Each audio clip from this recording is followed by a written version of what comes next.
Please rise.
Ladies and gentlemen, please continue to stand for the national anthem.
Please be seated.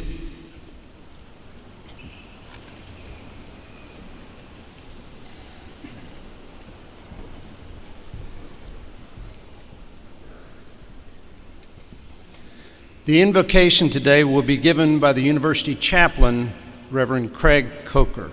Reverend Coker.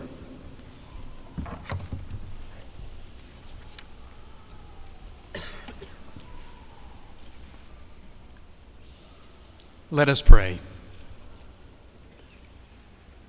Gracious God, we give thanks for these graduates who have finished their course of study. We are grateful for all those who have walked at their side, for the friendships they have made, the insights they have found, and the knowledge they now possess. Give them a right pursuit of justice and truth. Keep them attentive to conscience and servants of the common good. And for all that has been and for all that is yet to be, we give you thanks. Amen.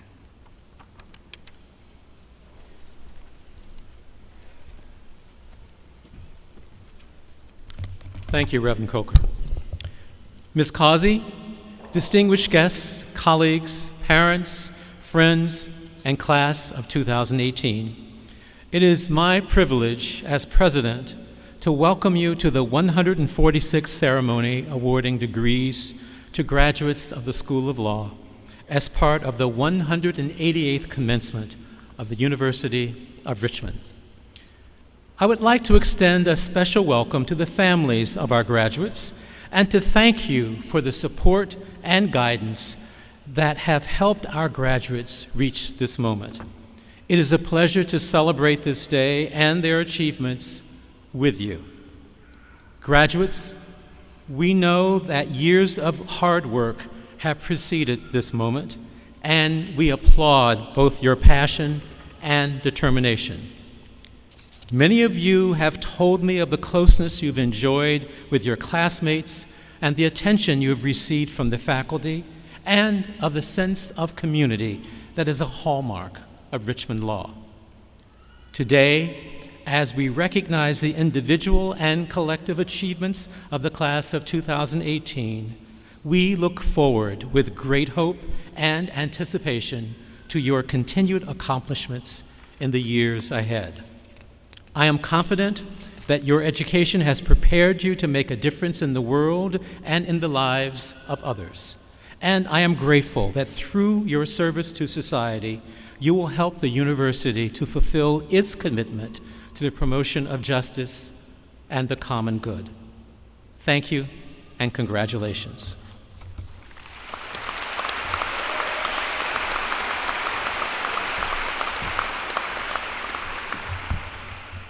On behalf of the faculty and staff of the law school, I too welcome you to the commencement ceremonies for the class of 2018. We now turn to our first speaker. In keeping with the tradition of active student involvement, we ask the class to select a student to speak to them at their graduation. This year, they've chosen Samantha Cohen. As a student, Sam was a two-term president of the Student Bar Association, a law student advisor, a member of the Veterans and Military Law Association, a member of the Federalist Society, a member of the Jewish Law Students Association, a member of Public Policy and the Common Good Society, and a member of the Richmond Women's Law. Whew. Sam was also a recipient of the Carrico Center Pro Bono Certificate and was selected as a 2018 Bridge to Practice Fellow. It's been a busy 3 years for her, and I'm very proud to present Samantha Cohen.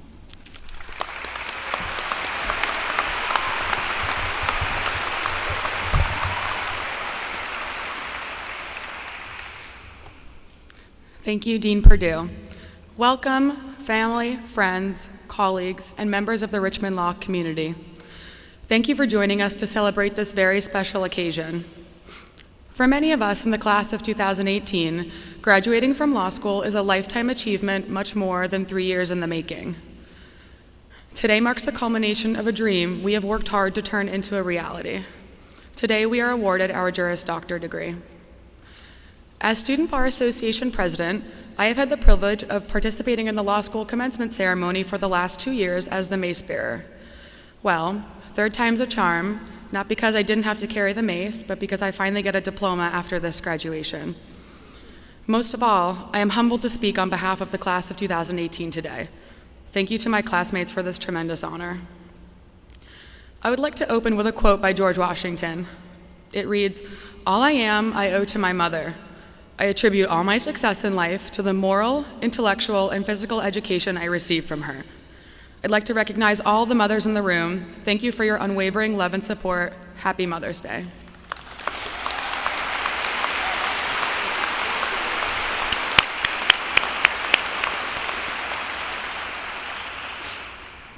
I began writing this speech after an inspiring visit to the Supreme Court that was organized by Professor Crane and the Veterans and Military Law Association. During our unique opportunity to spend time with Chief Justice Roberts, something the Chief Justice said really resonated with me. When asked about any memorable law school experience that was influential on his early career, the Chief Justice remarked that any activity involving the interaction with people was impactful, that builds on your interpersonal skills, can be impactful on your career. This led me to think about all of the people I have interacted with in the Richmond Law community over the last 3 years. More broadly, I reflected on why we all chose to come to Richmond Law in the first place. Many of us chose Richmond Law for the collegial learning environment, significant opportunities for professional development, and unparalleled access to professors. The hiking trails and burgeoning craft brewery scene didn't hurt either. Each of us has a unique story about how and why we ended up at Richmond Law. Some of us were given generous scholarships to come here. Others worked tirelessly to get off the wait list because we couldn't imagine going anywhere else. We have heard time and again that the class of 2018 is the largest in Richmond Law history. There are so many of them. We have to build more carols. We have to order more pizza. Yet what is remarkable is not the sheer number of us. What is remarkable is the quality of the people in the class of 2018. The class of 2018 is filled with men and women who have come from all over the world and landed in the same place for 3 short years. For LLMs, 1 short year. We brought with us a wealth of experience that spans across many diverse backgrounds.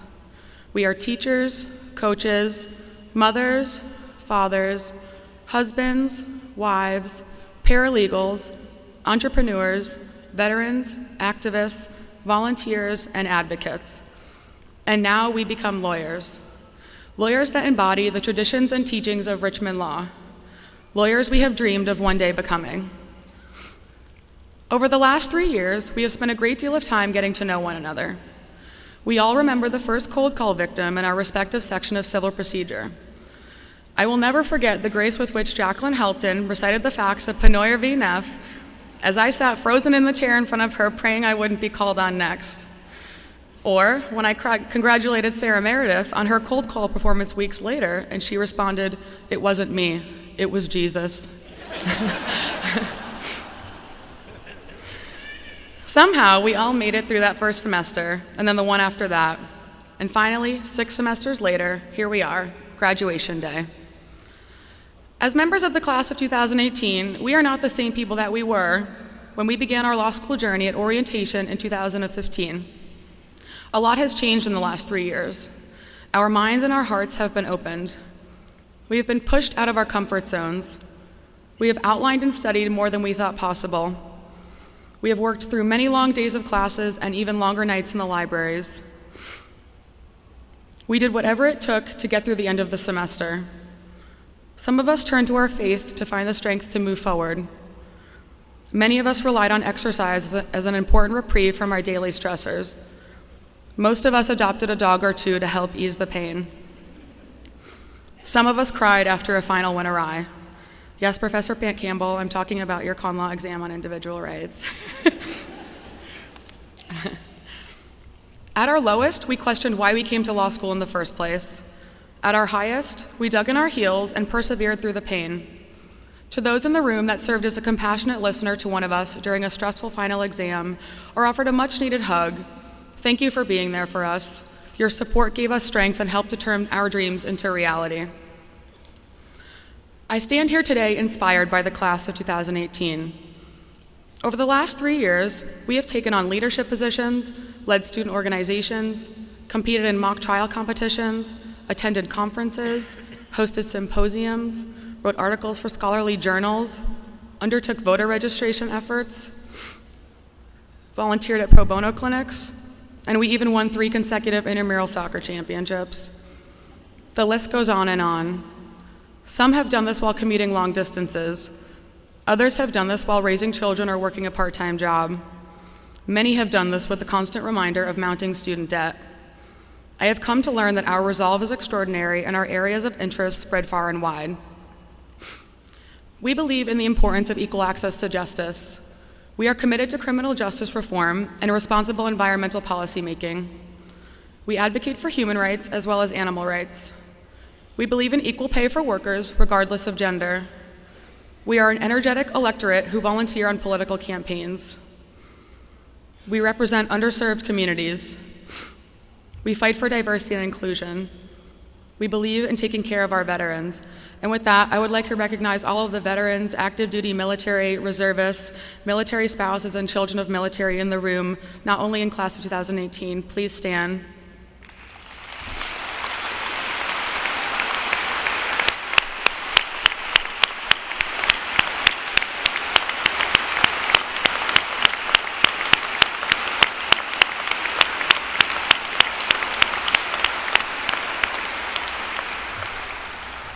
Thank you for your service and your sacrifice. Looking back on the last 3 years, an important part of our legal education has taken place outside of the classroom. We have been enriched by guest speakers such as constitutional expert Akhil Amar, Supreme Court Justice Sonia Sotomayor, and civil rights activist Senator Henry L. Marsh. We hosted a televised debate for the lieutenant governor candidates during the 2017 election cycle. We have also engaged in meaningful discussions about the world around us, from the events in Charlottesville to the shootings in Parkland and Las Vegas. We witnessed the unexpected loss of Supreme Court Justice Antonin Scalia and the highly anticipated appointment of Justice Neil Gorsuch to replace him on the bench. We even watched the Philadelphia Eagles win the Super Bowl for the first time.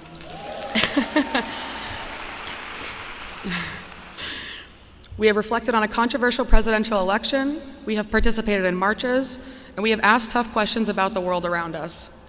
A world that is constantly changing, a world that requires us to regularly re-examine our role in society. We have undertaken a great responsibility, the practice of law. Our responsibility extends not only to ourselves, but to each other as colleagues, to our future clients, and to the profession at large. Through our legal education, we have become stronger thinkers. We have learned the importance of compassion and respect for the rule of law. And, despite Professor Katropia's best efforts, while I may never fully understand the rule of perpetuities, I will forever have the proverbial reasonable person whispering in my ear. The reality is that our legal education would be impossible without our world-class professors who have molded our minds. To the members of the Richmond Law faculty, thank you. Thank you for challenging us in the classroom and supporting our endeavors outside of the classroom.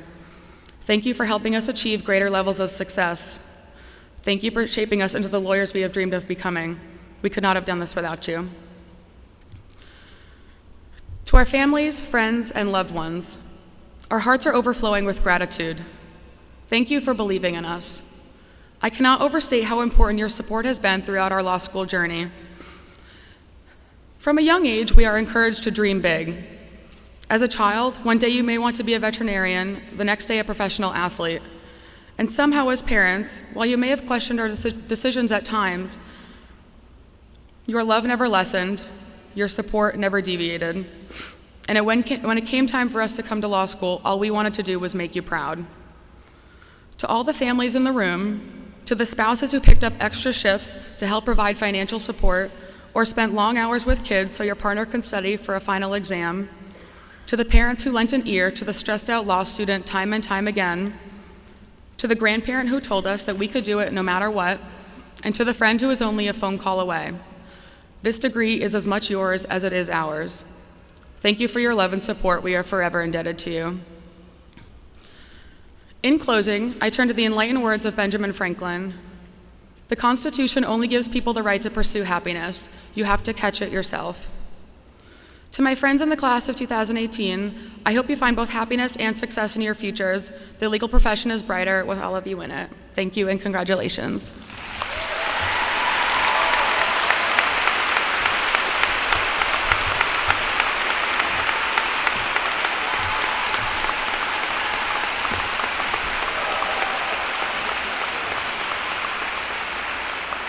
Thank you, Sam. That was terrific. Each year, the students from the graduating class also select a member of the faculty to speak to them at commencement. This year's faculty speaker is John Price. Professor Price joined the faculty in 2008 and is an expert in the field of federal courts, civil rights, litigation. He not only teaches these subjects here at Richmond, but he's litigated civil rights actions across the country while a professor. He's argued before the 4th, 9th, and 11th Circuits, and in 2011, he argued before the United States Supreme Court on behalf of a federal prisoner. Starting in the fall of 2018, he will also serve as Associate Dean for Academic Affairs. It gives me a great pleasure to introduce my colleague, Jack Price.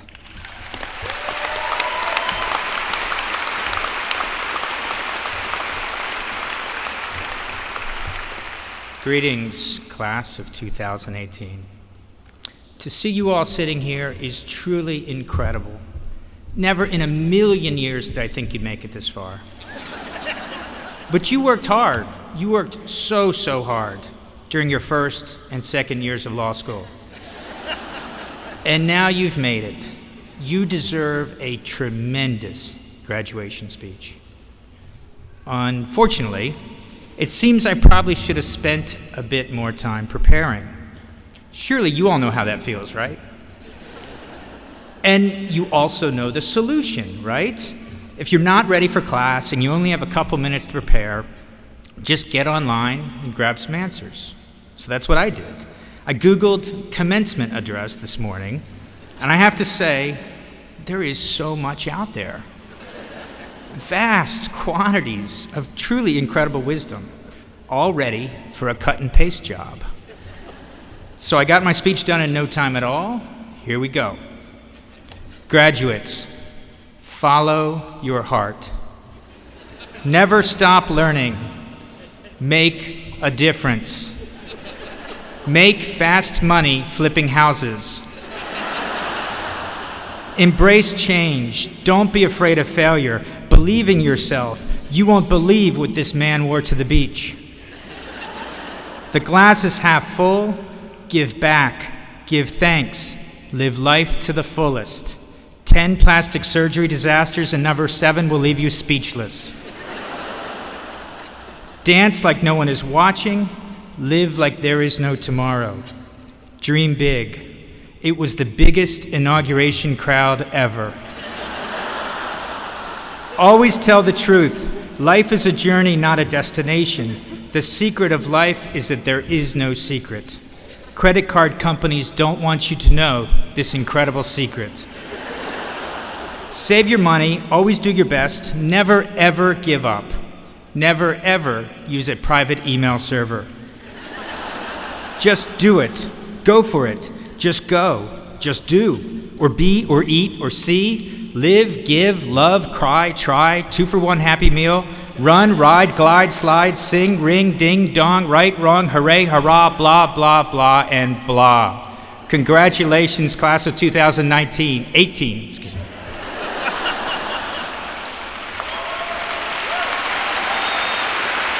That was a hell of a speech. The World Wide Web is simply amazing. What's incredible is the way it takes a huge quantity of information and knits it together into a coherent whole, so that you can see the world for what it really is. And yet, even though I know, and you know, that was an awesome speech, there is something about it that worries me a bit, and that's that it makes very little sense. And that's sort of embarrassing because I'm a teacher, and a fundamental purpose of education is to help others make sense of the world around them. A commencement speech, if it was done right, would help us see our world together for what it truly is, so that we might, at the very end, say a proper goodbye to each other.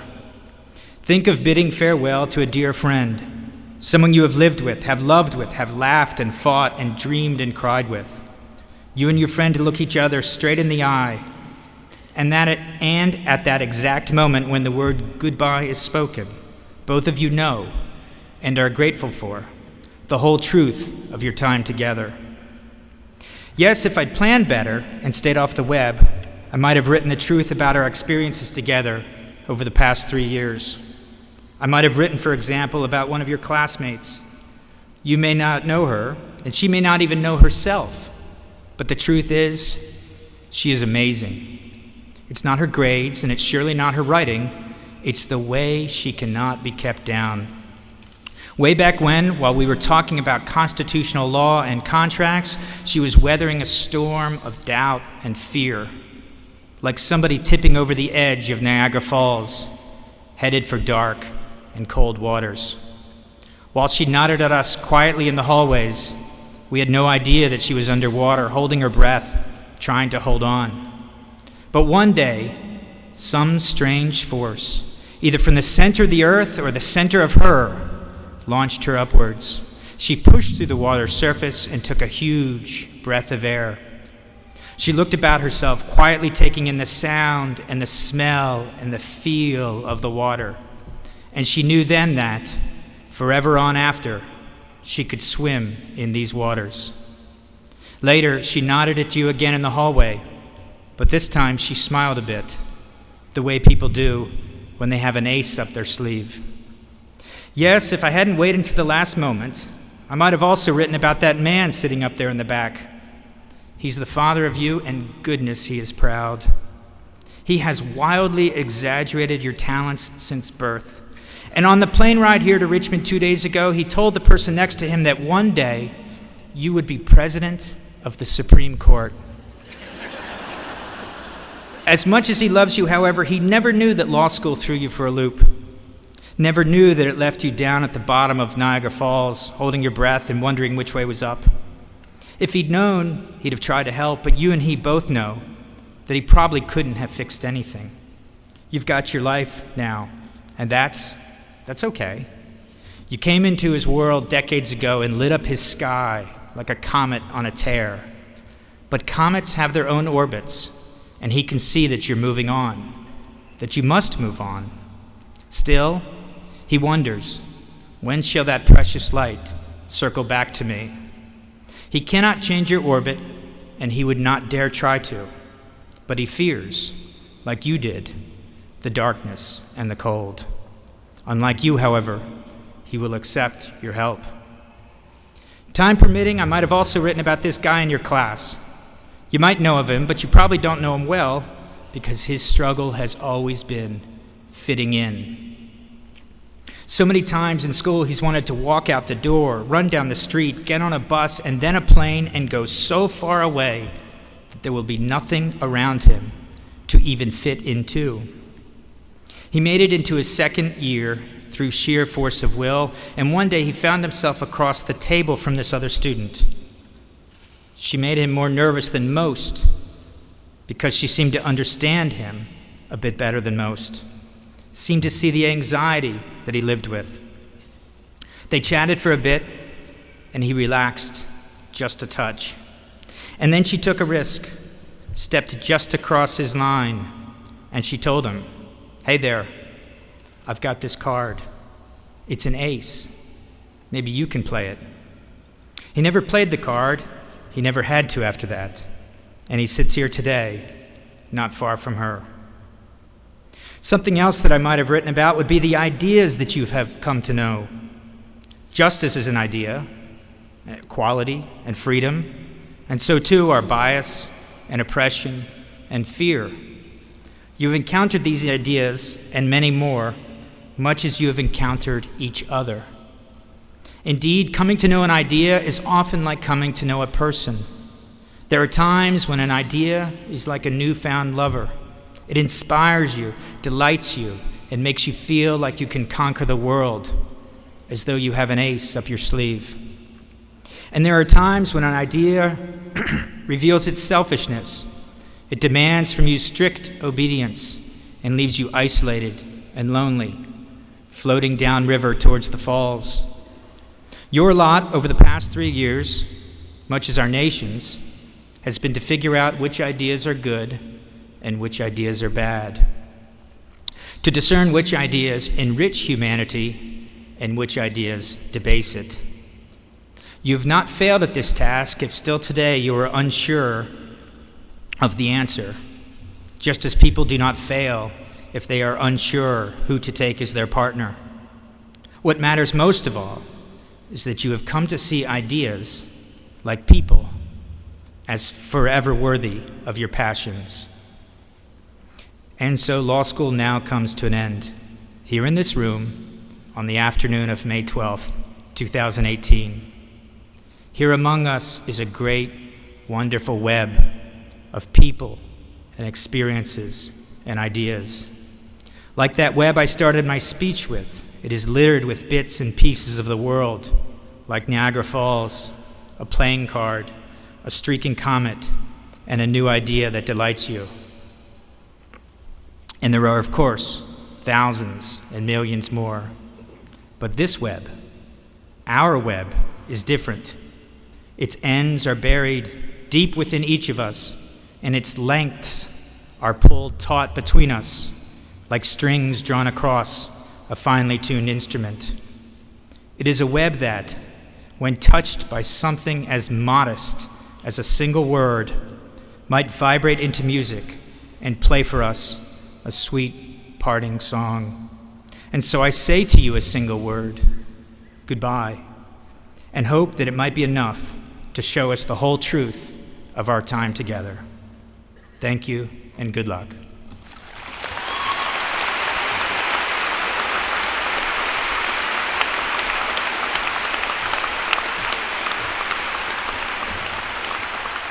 Thank you, Jack, for your insights and your contributions to the law school. Joining us for this happy occasion is the Honorable George Varoutsas of the class of 1970, Chief Judge for the Arlington Juvenile and Domestic Relations District Court, where he served for 20 years. We are proud to call Judge Varoutsas a Spider 2 times over, since he received both his bachelor's degree and his law degree from the University of Richmond.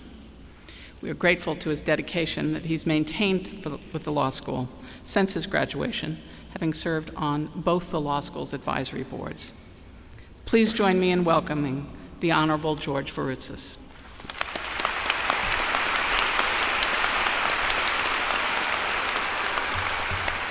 Thank you, Wendy. I am pleased to welcome you as our newest alumni. You represent the greatest asset of our fine institution, its outstanding students and graduates. We are proud of you and proud of the University of Richmond School of Law. I look forward to meeting each of you as we continue to work together to support our alma mater. Mother's Day weekend 45 years ago, my all-male class was the first to graduate in this brand new building, and I sat right out there where you all are now. Being a Greek from Northern Virginia, I provided a little diversity for our class. I'm so proud of the progress our profession and our school has made. Very happy today to introduce our principal commitment speaker, Doris Henderson Causey. Ms. Causey is the 79th president of the Virginia State Bar. She is the first African American and the first legal aid attorney to hold that office in the bar's 80-year history. She is the managing partner of the Richmond office of Central Virginia Legal Aid Society. Prior to legal aid, she worked in private practice handling criminal, civil, juvenile domestic relations, personal injury, and guardian ad litem cases. She also worked as a prosecutor for the city of Richmond. Currently, her practice focuses on representing indigent clients in civil litigation matters, but her work in the community and with the profession takes most of her time, I'm sure. So she has served in these numerous positions with the State Bar, which include Executive Counsel, Counsel Representative for the 13th District, Budget and Finance, Client Protection Fund Board, Nomination Committee, Future Practice of Law Committee, Bench and Bar Relations, and others. She serves on the Executive Board of the Old Dominion Bar Association, and she is an American Bar Association Fellow, a Virginia Law Foundation Fellow, and the recognized recipient of the Virginia Lawyers Weekly Leaders in the Law. She is a native of Oxford, Mississippi, where she graduated from the University of Mississippi with a BA in mathematics and another in political science. She has a Master's of Education from Tennessee State University. Her Juris Doctorate degree is from Thurgood Marshall School of Law at Texas Southern University in Houston. Before entering law school, she taught high school mathematics in Memphis and Nashville, Tennessee. She's married to Tracy Causey, and they have 3 children, Caleb, Julian, and Joshua. Please join me in welcoming Doris Causey.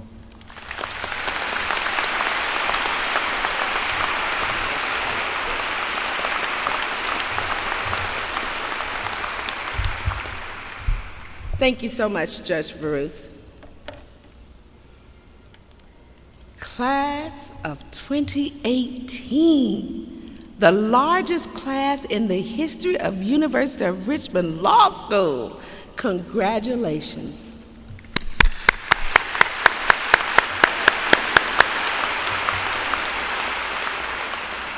President Crutcher, Provost LeGros, distinguished faculty, proud parents, grandparents, family, friends, who are here to celebrate this enormous moment. I understand, because guess what? I too was in this place at one time. But class of 2018, I thank you so much for selecting me to be your commencement speaker. I still remember perfectly sitting out. Well, actually, I was president of my class, so I sat on the dais. But I remember thinking to myself, sitting there, when is graduation going to be over? I have things to do. I have dinner with my parents. My grandmother's here. I have somewhere to go. I have to pack up. And most of all, I have my new job started in Philadelphia. But guess what? I'm not a mind reader, but I'm pretty certain that you're thinking, Doris, please don't talk too long. I promise I will not talk that long, but I do have a few words to share with you. What is the value of this remarkable education that you have received, or that you're going to receive in a few minutes? It's immeasurable. It's infinite. Lawyers play a vital role in the preservation of society. I will talk about a few things, first as president of the State Bar, as a legal aid lawyer, and also as an African American. As you pass the bar, and I know all of you will, promise, and become sworn in as officers of the court, which is an impressive accomplishment, but when you're sworn in as an officer of the court, it takes on a whole new meaning. It is a huge responsibility. As you heard, I graduated from Thurgood Marshall School of Law, and Thurgood Marshall School of Law had the motto, protect it, improve it, and pass it on. At the time when I was getting ready when I went to school there, I saw it all the time. When I got ready to graduate, I saw it. I had no idea of what it meant. So, and I had the honor of being the president, and I was the president of the State Bar now, and I'm like, I still really need to know what exactly was Thurgood saying when he said, protect it, improve it, and pass it on. Well, guess what? It is because I believed then, and I believe now even more strongly, that each of us must be the change we want to see in the world, especially as lawyers. We have been entrusted by society to make and enforce laws. Therefore, we must look around us and say, what can I do to make the world a better place? How can I be a protector of the law? How can I improve the law and pass it on? I've been asked several times, why do you want to be the VSB president? Why did you choose this? Well, I don't think I chose it. I think it chose me. I'm a firm believer that what God has for me is for me. And the Bible said God knows the plans I have for you in the womb, which again is why I think the legal aid profession chose me. As you heard, I currently work as a legal aid lawyer, assisting low-income citizens obtain some measure of access to justice. I'm in the trenches with similar lawyers across the state and country, trying to make sure that enormous gap in justice is in some way closed. We are the highest paid lawyers in the country. Hey, look at there, I got my reaction. There you go. No, we're not. I just wanted to make sure that you were still with me, that you weren't nodding off. I just wanted to make sure you were here. But this is the reason there's a reason that we chose to do that work, and the work chose us. You may think that, hey, no, I'm getting out of here, I'm gonna make a lot of money, I'm going on. Yes, but guess what? Everyone from the highest paid lawyer to the lowest paid lawyer, and law firms that make millions of dollars, each year in February, what do? They go and lobby Congress so that the most indigent people in America can have services from legal aid, because they go and lobby for the Legal Services Corporation. They lobby Congress so that we can be granted and funded. Why would those successful partners, why would you take time out of your busy day and out of your lives to go and do this? Because they are lawyers, and no matter where your law degree takes you in life, this is the type of responsibility that you now have. Go where the law takes you. Some of you have jobs now in and out of state, and some are frantically looking, going, oh gosh. No worries, you're needed beyond measure. Easy for me to say, right? I have a job. But you have a purpose, and I often think, what if I did not come to Virginia? What if I didn't follow the law? Where would I be? All of you know the quote, Martin Luther King, "Injustice anywhere is a threat to justice everywhere." But it's his second sentence that's most impactful to me. That second sentence, when he continued on, he said that we are caught in an inescapable network of mutuality, tied in a single garment of destiny. Whatever affects one directly affects us all indirectly. Hashtags, Instagram, Facebook, live streaming as we're doing now, are all shaping the law. Now's the time to assist people, to help when the world is so full of hate, and to speak out and up when many are facing injustice. As a little girl growing up in Oxford, Mississippi, I never dreamed that one day I would be the president of the Virginia State Bar, let alone be in Virginia. But here I am today, addressing you at this wonderful and prestigious law school in Richmond. From Mississippi, where Jim Crow laws were at their best, to the state of Virginia, where Brown versus Board of Education was heard, my parents and grandparents would just be in amazement. But believe you me, you can do it, because guess what? God works in mysterious ways.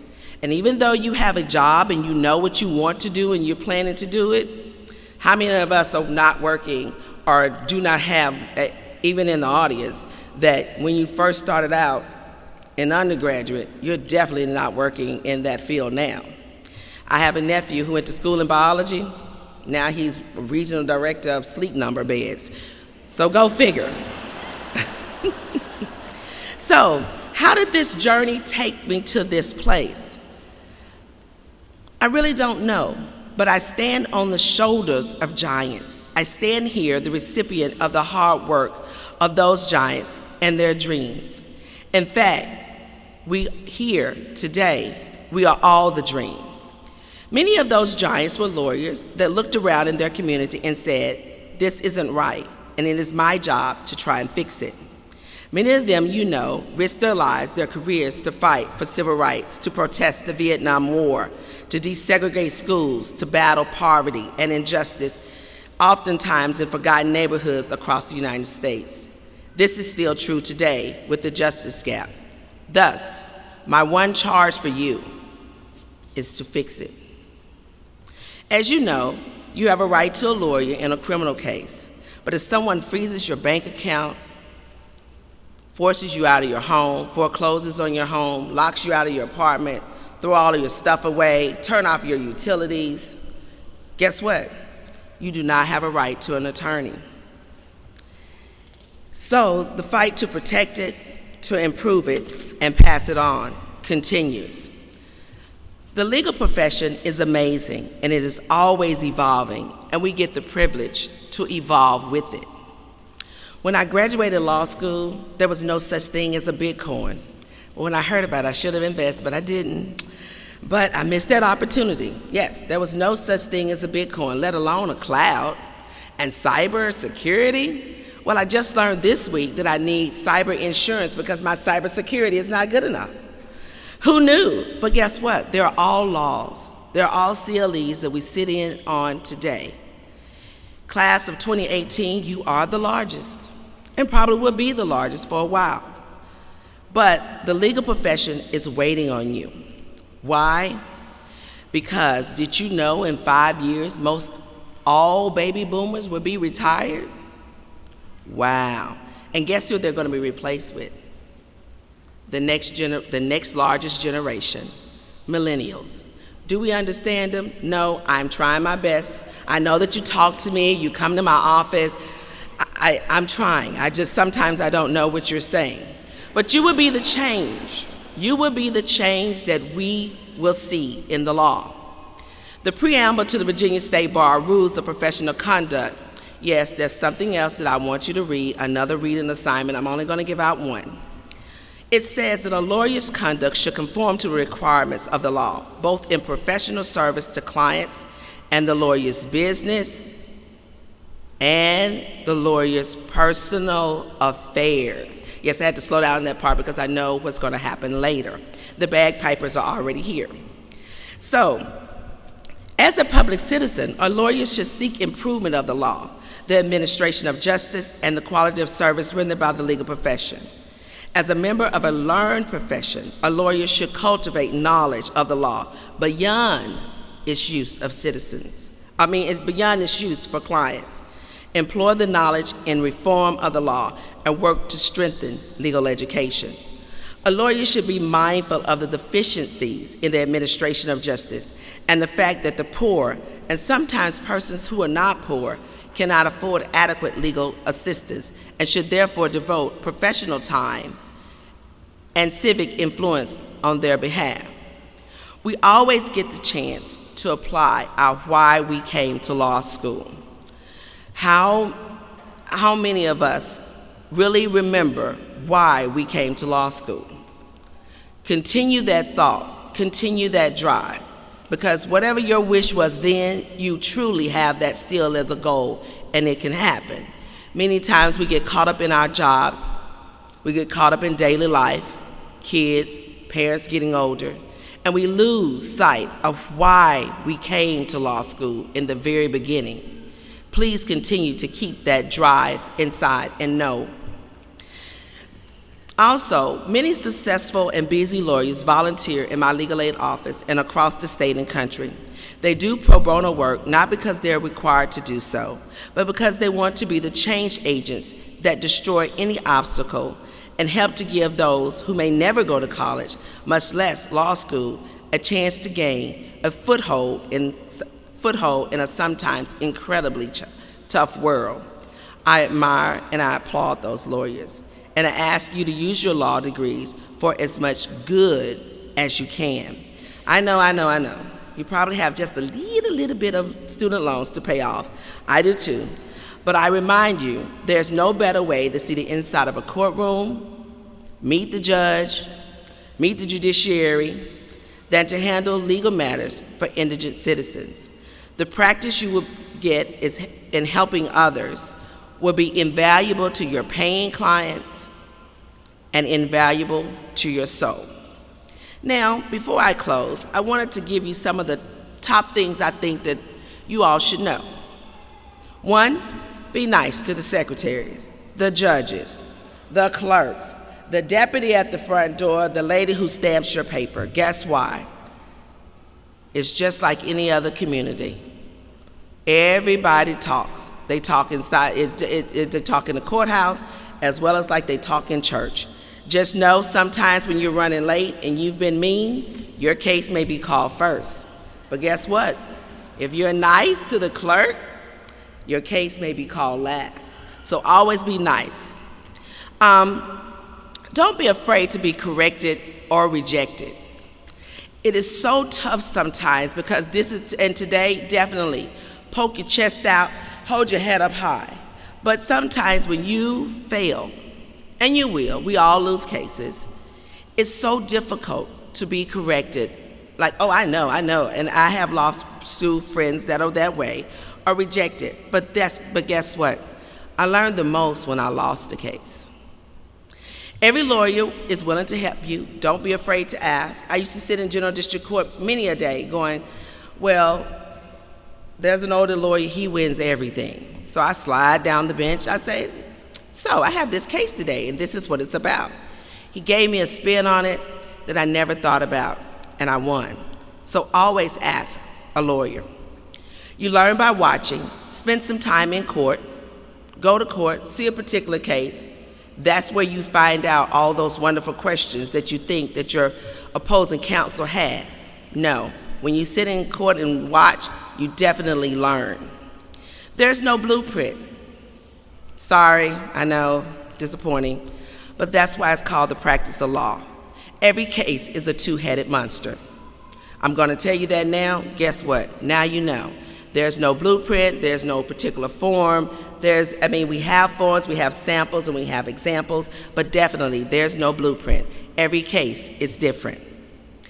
Give clients respect. Treat everyone the way you would treat your mother or your loved ones here today. and you will be the best lawyer there is.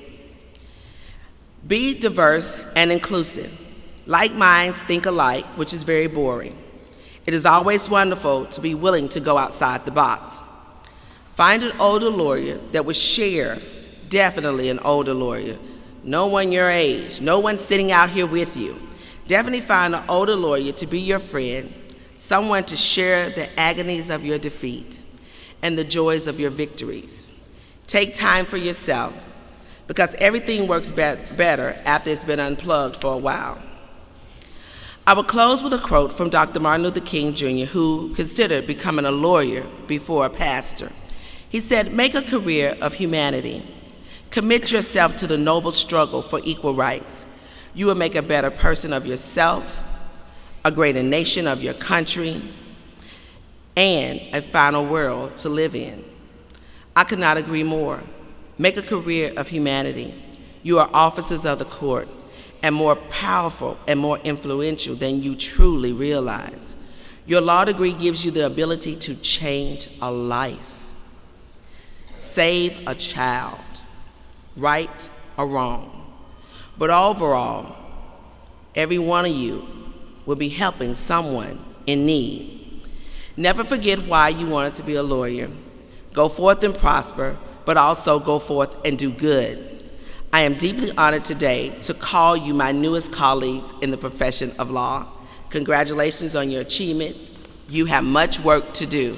Thank you.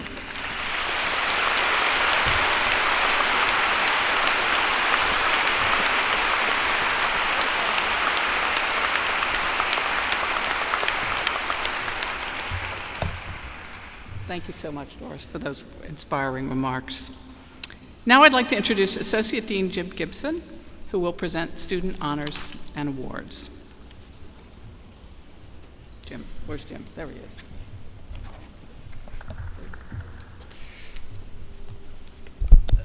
Thank you, Dean Perdue. Before we get to the individual awards, Dean Perdue will accept the class gift that you all, the class of 2018, have made possible.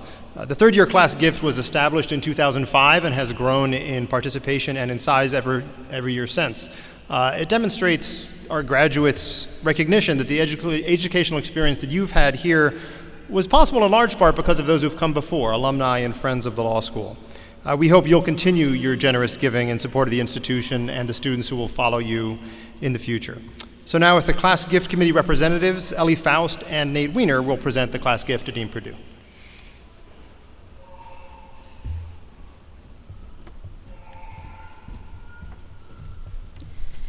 As many of you know, the 3L class runs a campaign to raise money for a gift that will support those who come after us. This gift serves as a reminder that we do not undertake our legal education alone. Many alumni and friends of the school contribute each year to help make our education possible. This year, over 50% of the 3L class contributed, giving a total of $2,100. Thank you for your generosity.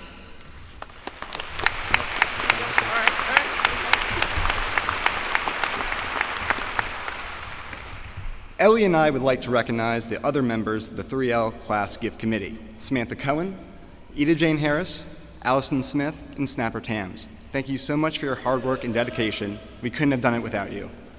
The class gift will leave a lasting legacy for those who follow in our footsteps. With that being said, it is my pleasure to present the Law Class of 2018 gift to the University of Richmond School of Law.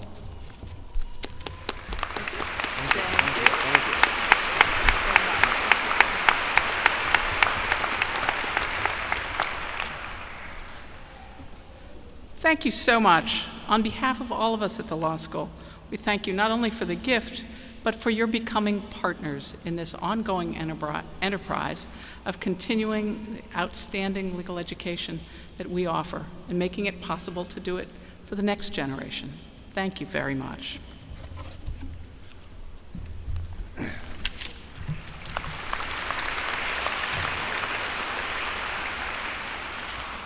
So I have the best job of anyone up here today because I don't have to write a speech and I get to hand out awards. And I get to use that same joke every year, as the faculty will remember. Descriptions of the awards are in your program. We're going to start with this year's recipient of the Virginia Trial Lawyers Association Student Trial Advocate Award. This year's winner is a talented advocate who was on the winning team at the John L. Costello National Mock Trial Competition this spring, and he was also a winner at the 2017 and 2018 Virginia Trial Lawyers Association competition. If Devin Adams would please come to the podium.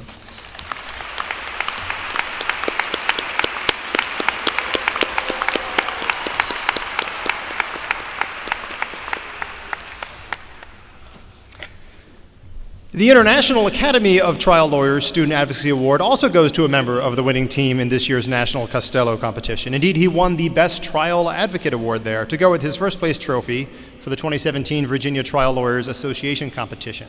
Andre Keels, please come forward.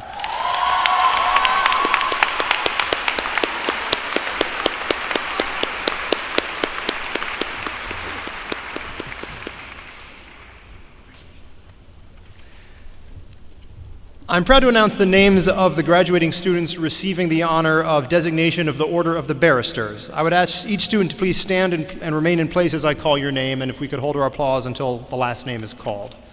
Devin Adams, Ree Bosworth, Justin Hill, Andre Keels, Daniel Laws, Cambridge Lestienne, Kyle Leonardo, Kate Maselli, Alaire Montecaulo, and Snapper Tams.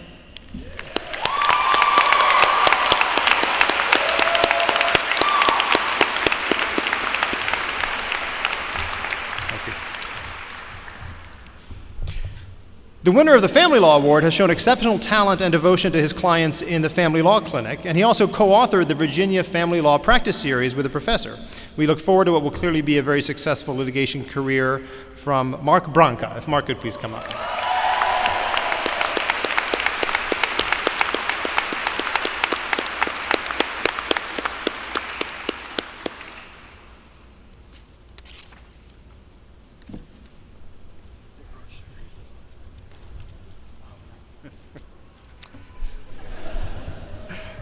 This year's recipient of the National Association of Women Lawyers Award has had a long-standing commitment to advocacy on behalf of women.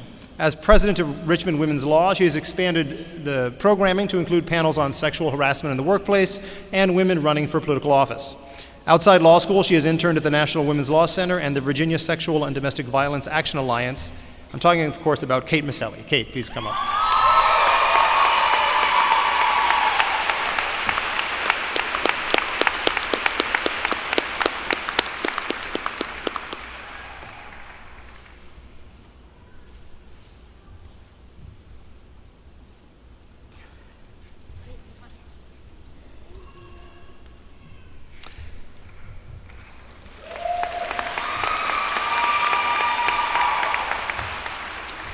The three winners of the American Bar Association Bureau of National Affairs Award for Excellence in the Field of Intellectual Property have received top marks in their intellectual property coursework and have each earned the IP Institute's Intellectual Property Certificate with distinction. If we could have Shannon Kapadia, Shou Han Wang, and Kathleen Pulver at the podium, please.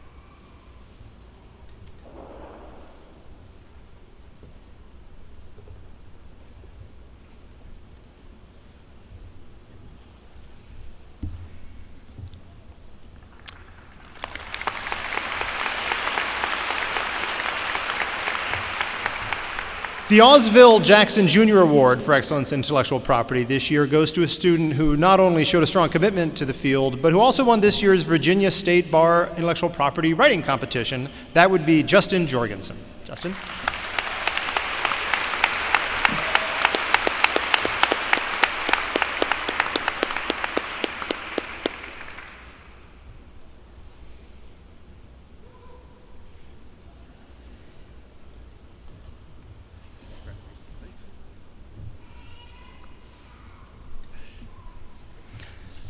Oh, go ahead. I'm sorry.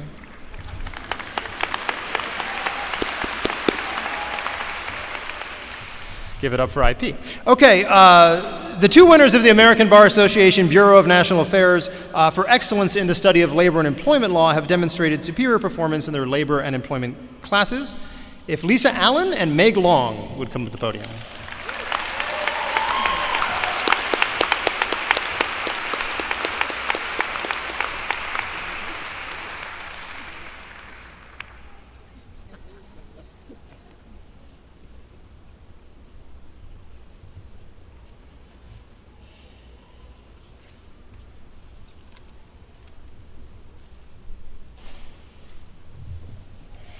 This year's American Bankruptcy Institute Medal of Excellence goes to a student who not only excelled in his bankruptcy coursework, but who took first place in the Virginia State Bar's bankruptcy essay competition. And he'll soon take his place as a clerk for a federal bankruptcy judge. I'm talking about Grayson Orsini. Grayson.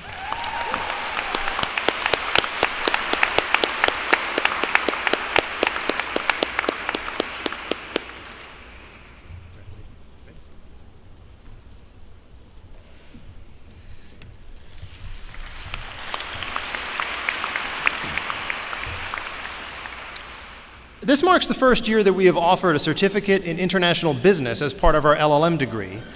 Because we neglected to indicate the certificate's recipients in the printed program, I'd like to recognize them now, and each recipient could stand as I call his or her name and remain standing, and if you could hold your applause until they've all stood up.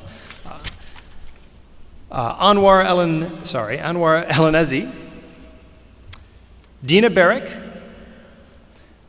Ereti Obafemi, and Rotimi Obafemi. Please join me in congratulating our inaugural class.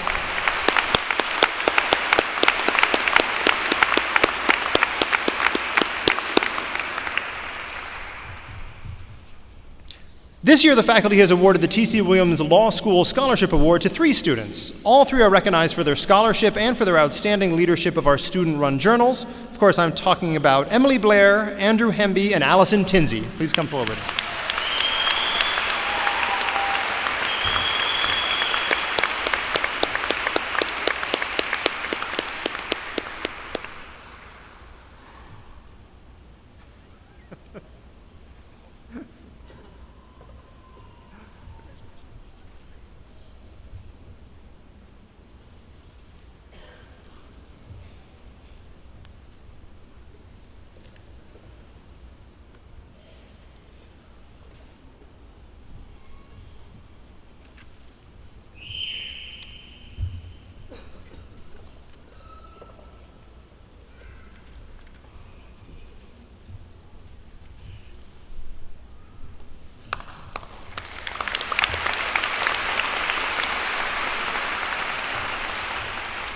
There are 2 winners of this year's Oral Brown Award for Clinical Excellence in the Children's Law Center.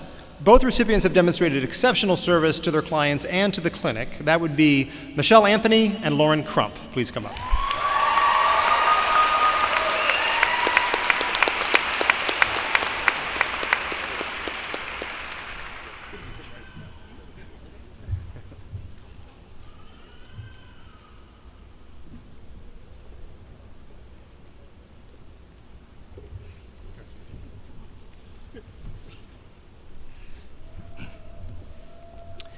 The Virginia State Bar Criminal Practice Section Award is presented to a student who has excelled in criminal law studies and demonstrates promise as a criminal law attorney.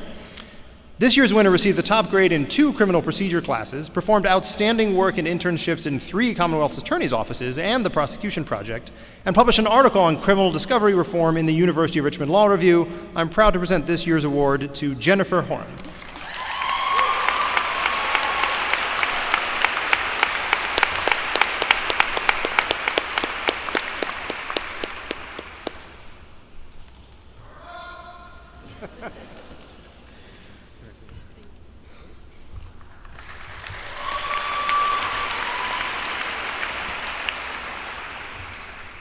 That brings us to the Cudlip Medal, given to the student with the highest grade point average at the end of the 2nd year, because we haven't calculated their grades at the end of the 3rd year yet. That achievement speaks for itself, I think, and the recipient is Sarah Smick. Please come up.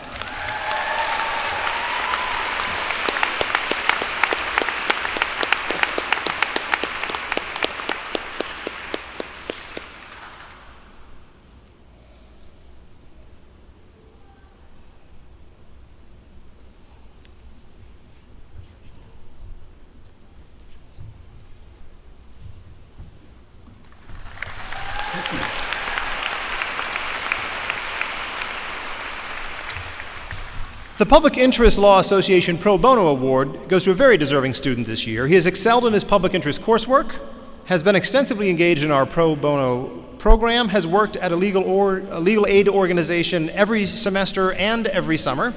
He's also helped the Virginia Poverty Law Center develop a campaign to stabilize manufactured home communities through resident ownership. And he'll continue his good work with the Bridge to Practice Fellowship after graduation. I'm talking, of course, about Joseph Cizek.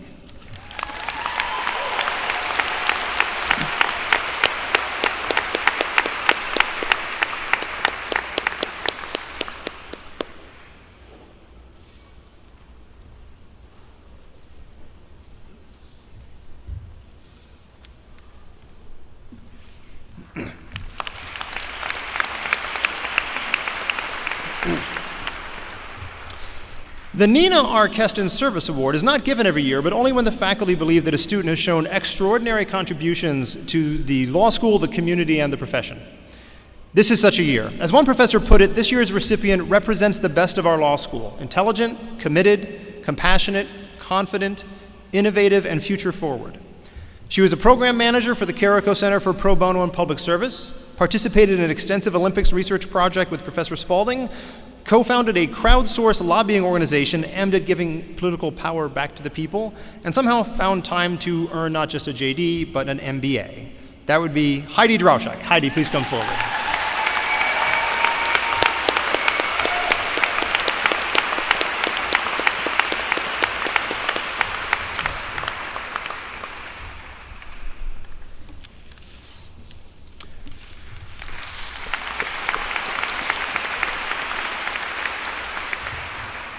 Finally, this year's winner of the Charles T. Norman Award for the best all-around graduating student. This student has been a constant force in the law school for the last 3 years. She's at the top of her class. She's been part of the leadership of both the Law Review and the Client Counseling and Negotiation Board. As a first-year student, she co-founded the Public Policy and Common Good Society, a nonpartisan forum through which law students engage in civil discourse on important public policy matters. Outside of law school, she has served as chair of the Governor's Advisory Board on Service and Volunteerism, as chair of the Virginia Service Foundation, and as a member of both the Young Associates Committee of the Virginia Public Access Project and the Young Professionals Committee of Prevent Child Abuse Virginia. She is the Richmond City Chair of the Young Democrats and has volunteered with the Equality Bar Association and Greater Richmond SCAN, Stop Child Abuse Now. I'm exhausted just reading this list. As one of her fellow students put it, honestly, I'm not sure when she finds time to sleep, and I've been impressed by her since the moment I met her. For me, she personifies what it means to be the best all-around student. Liz Burnison, please come up to the podium.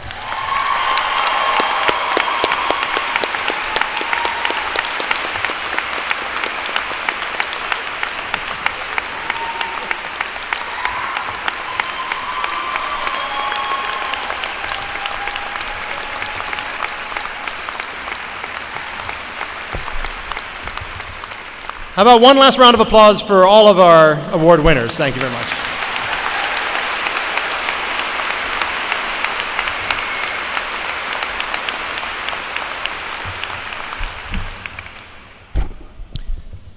Graduation is a very special occasion because it gives the university an opportunity to recognize those who have completed the requirements of the faculty and who have fulfilled the expectations of the entire university community.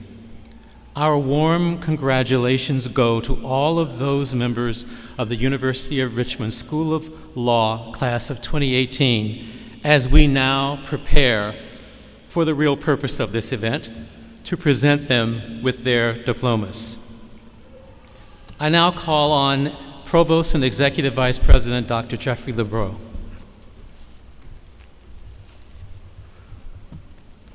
Will the graduating class please rise? Mr. President, on behalf of the faculty of the University of Richmond School of Law, I have the honor to present these candidates for the degrees of Masters of Laws and Juris Doctor. By virtue of the authority vested in me by the Board of Trustees and upon the faculty's recommendation of completed requirements, I confer upon you the degree of Masters of Law and Juris Doctor of the University of Richmond with all of the rights, privileges, and responsibilities appertaining thereto. Will the graduating class please come forward to receive your diplomas?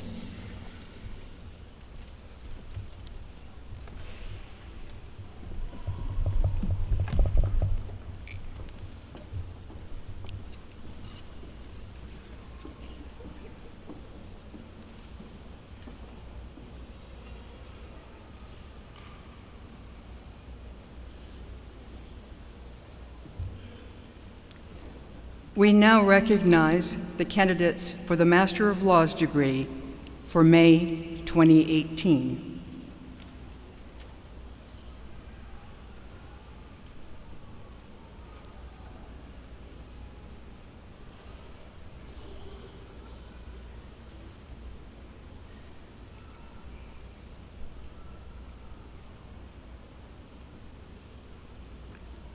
Anwar Lafi El-Anazi.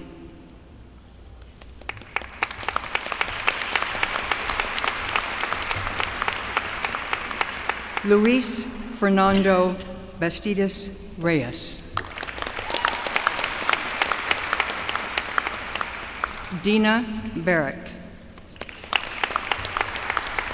Ariti Comfort Abafami.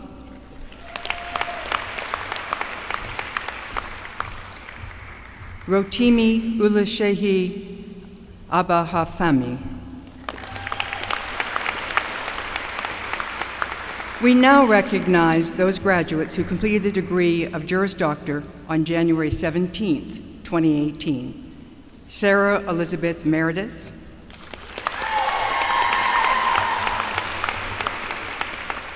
Logan Elizabeth Weiss.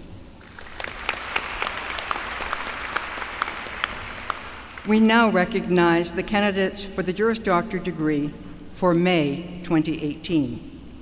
Anthony Dean Abel, Jr. Devin Michael Adams. Lisa A. Allen.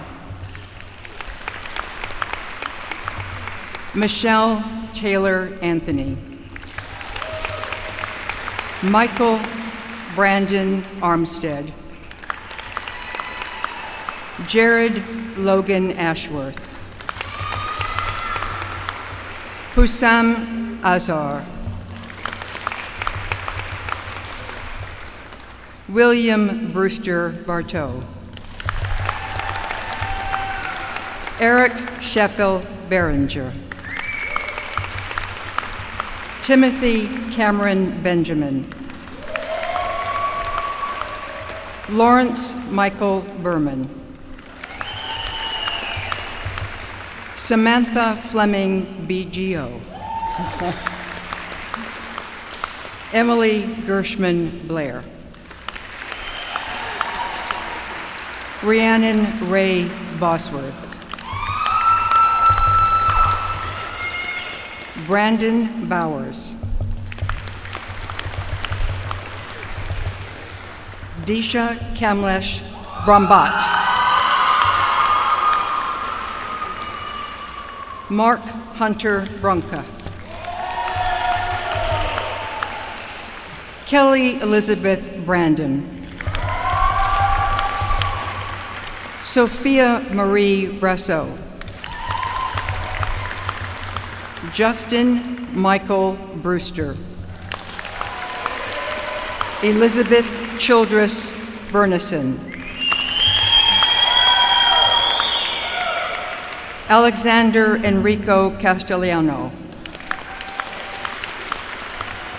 Austin Ash Chandler. Isabel Virginia Chase Wayner. Shi Cheng. Joseph Henry Cizek. Dylan Thornton Clare. Charles Lamar Clifton III. Wesley J. Cochran. Samantha Colby Cohen. Sarah Marie Colley. Camilla Amadea Conte. Madeline Grace Crocker. Lauren May Crump. Margaret M. D'Amico. Sean Robert Danaher. Bradley Colin Davis. Genevieve Castañeda de Guzman. Catherine Virginia Desai. Nicole Page Desbois. Heidi Marie Droshak. Kaylee Elizabeth Duncan. John Patrick Dunnigan. Roxanne Merrill Easties. Daniel Mercer Eggleston. Alexandra Lee Elmore. Daniel Carl Fabricius.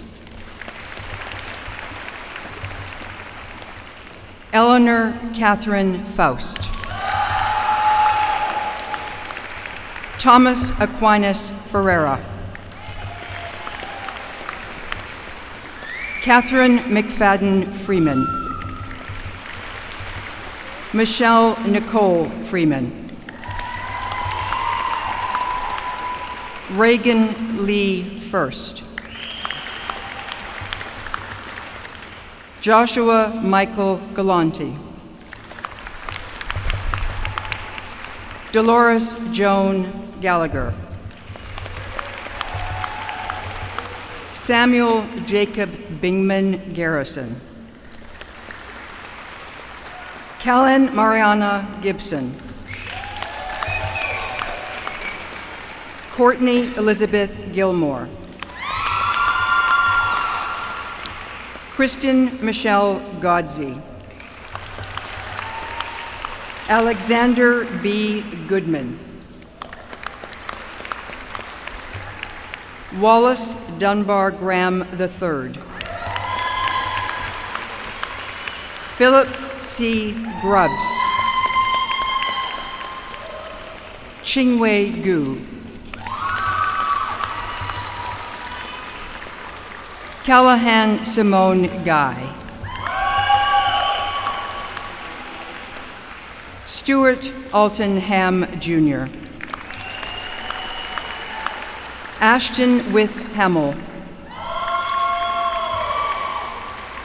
Ida Jane Girodo Ann Linda Morgan Harris. Donald Tyler Harrison. Renee Nicole Hayes. Brian James Healy. Priscilla April Lynn Hines. Jacqueline Kathleen Helton. Andrew Edward Hemby. Andrew Richard Herman. Justin Brian Hill. Jennifer Lynn Horan. Breck Irvin Hosford. Kathleen Mary Hugo. Melissa Jean Huntley Bosco. Sean M. Hudson. John Quitman Hyde VI. Nicholas Brooks Inchostegi. Madison Francis Jennings. Abigail Jane Johansson. Justin Eric Jorgensen. Matthew Robert Kalajian. Shannon Eltoff Kapadia. Constantine George Yatron Castens. Andre Vincent Keels. Tyler James Kellerman. Yorgos Lykourgos Kopliopoulos. Matthew Theodore Koningser. Kimberly Marie Cronau. Milu Lammers. Elham Mortaze Langrudi. Kelsey Taylor Langston. Daniel John Laws. Lindsay M. Lehman. Cambridge Pauline Lestienne. Kyle Edward Leonardo. Victoria Ann Linney. Megan Kendall Long. Catherine Lee Love. John Thomas Loveland. William Allen McElwain. Evan Charles Madden. Mario A. Mazzone. Caleb Edward McCallum. Natalie Wynn McKiernan. Kyle Norman McCone. Lindsay August McLeod. Brian Michael Melnick. Wendy Lynn Meyer. Catherine Lee Maselli. Frances Alice Miller. Julia Elizabeth DeVault Miller. Andrew Haddon Minnick. Nicholas Anthony Mira. Alaire Marion Montecolo. Kevin R. Mueller. Shannon Claire Noonan. Grayson Thomas Orsini. Jennifer Lee Peterson. Charles Petran. Nathaniel Vincent Pettican. Judson Ray Peverell. Gary Plourde. Emily Catherine Powell.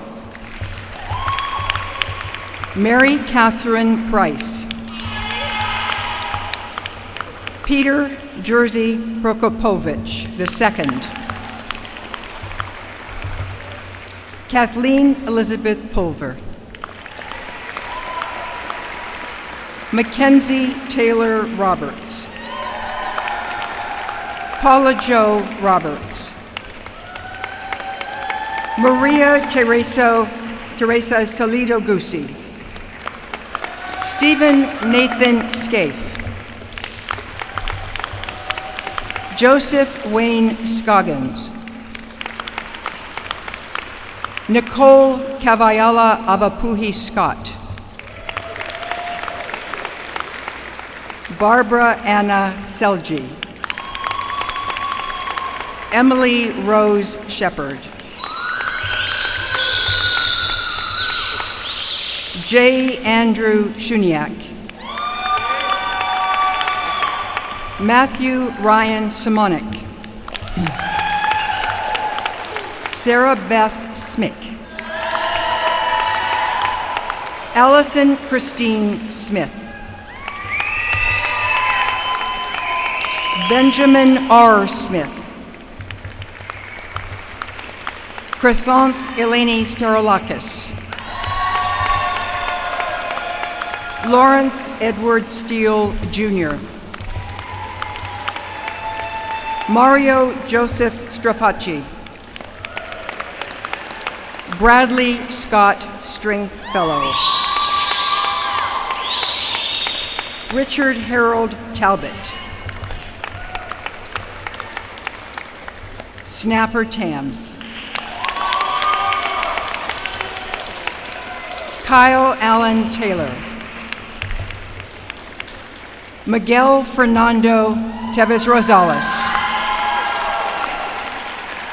Allison Marie Tinsey,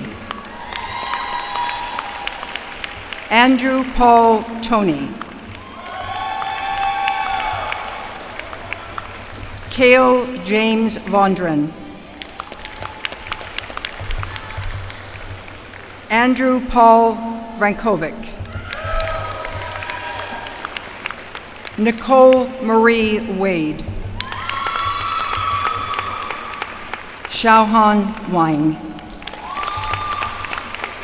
Cody Samuel Weinberg, Nathaniel Richard Wiener, Emma Rose Weiss, Sarah Elizabeth Wenrick, Devin Amanda Whitlock, Samantha K. Wiesner, Jessica Landry Vildois, Colson Roger Williams, Tatum Marie Williams, Ariana Michelle Woodson, Nicholas Tyler Wright,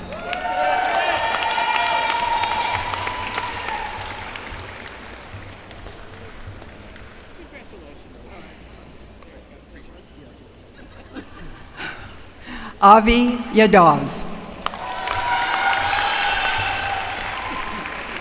Victoria Ellen Zicker, Victor Manuel Arca Rojas,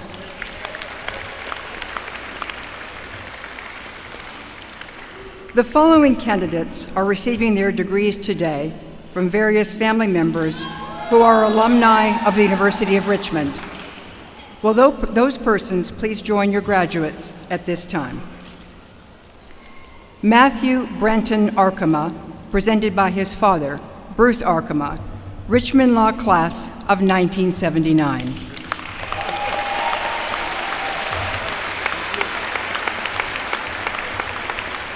Hallie J. Barony, presented by her brother, Alexander Barony, Richmond Law Class of 2015.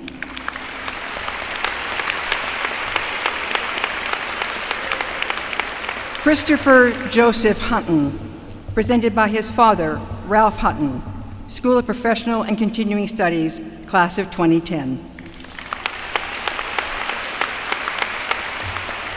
Ryan Michael Martin, presented by his mother-in-law, Mary Malone, West Hampton College Class of 1983 and Richmond Law Class of 1993. Henry Ulrich Moore, presented by his father, Webb Moore, Richmond Law Class of 1987.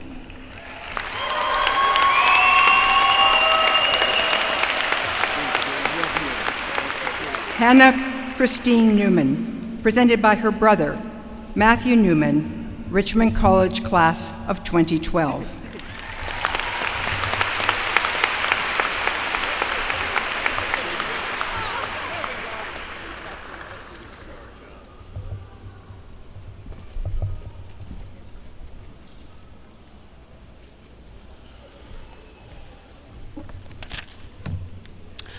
Ladies and gentlemen, please join me in saluting the graduating class of 2018.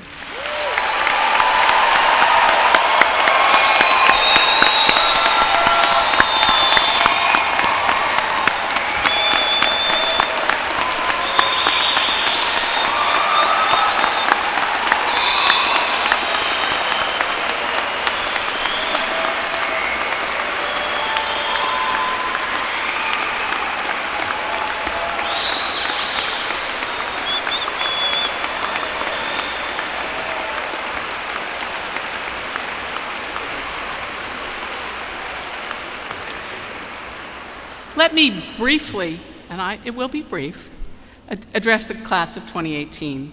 Each of you has worked very hard for this accomplishment, but you did not do so on your own. You stood on the shoulders of parents and grandparents, spouses, siblings, and friends. And I would therefore ask that the class of 2018 rise and turn and acknowledge all of the people who helped to get you here.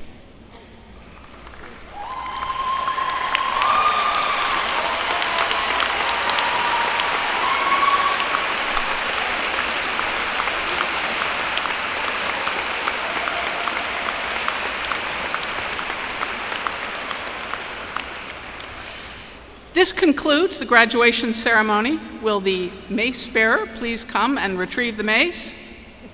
Please remain seated for the recessional. Our new graduates will follow the bagpiper to the reception on the Robbins Center Terrace located behind me. Please join your graduates there. Ushers will direct you. Thank you and have a wonderful afternoon.